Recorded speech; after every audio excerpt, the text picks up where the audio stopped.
The free senior high school program was arguably the biggest campaign promise of the NPP. It was implemented in 2017. Now, months into its implementation, stakeholders called for a review, citing some challenges confronting the program. Head teachers in various schools lament that supply of food items is not consistent. A head teacher who spoke on Eyewitness News on Citi FM paints a picture of the situation in his institution. We give them what is called cocoa sakura. The best sometimes they can add is what? Peanuts, you know? Groundnuts. Groundnuts or peanuts, whatever it is. That's the best they can use to add to their cocoa.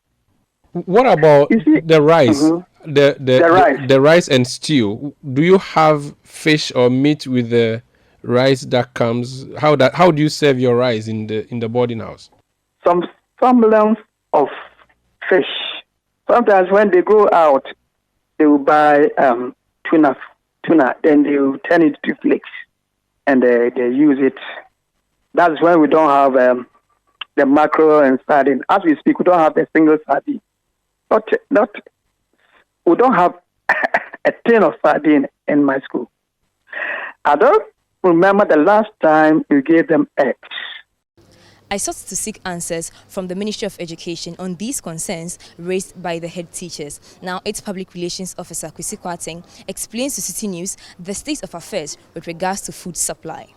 The point is that, indeed, food has been supplied to the various schools. The challenge that we had was that out of the 18 food items that buffer stock is supposed to deliver to the various schools, there are situations where some of the schools probably lacked one food item. So, for instance, you're supposed to deliver sugar, Tom Brown. Sugar, for instance, about 9,000 bags has been distributed across the country. Rice, we have about 60,000 bags which has been distributed across the country. But there is a possibility that a school, for instance, when I spoke to the Konogo headmaster, where he said that in terms of oil, the quantity that they have, they needed some stocks. So yes, there could be that genuine situation where an institution have not received all the 18 food items, or probably even if they have received all the 18 food items, there could be some items that in terms of the quantity, they need some additions. Now, these head teachers have also called on government to allow parents who have expressed their readiness to support the program by paying for their feeding to do so. But government has been indifferent to the call. Here is why. The point is that if it is not broken, you don't fix it. In terms of the donation or whatever monies that you are organizing, is to obviously effect a certain change or correct a certain remedy. That's issue itself or challenge itself has been corrected already. So there is no point in also allowing parents to contribute in the view that they are going to buy food for their kids, whilst genuinely when you go into the various institutions, there is enough supply of food. Stakeholders have also raised concerns with regards to the amount allocated to the feeding of each student. Now, would government consider adjusting upward these amounts of monies allocated for the feeding of the students?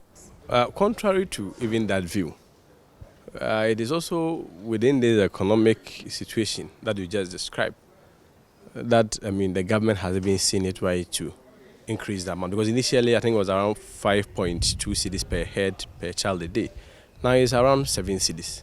So the money that they are talking about in terms of the allocations that go to the head teachers for the perishables supposed to be 30% of that amount, which if you do really the calculation well, it may even be higher than the figure that we are discussing.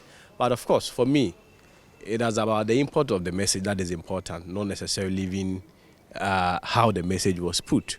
Reporting for Citi News, Bevlin, Langdon.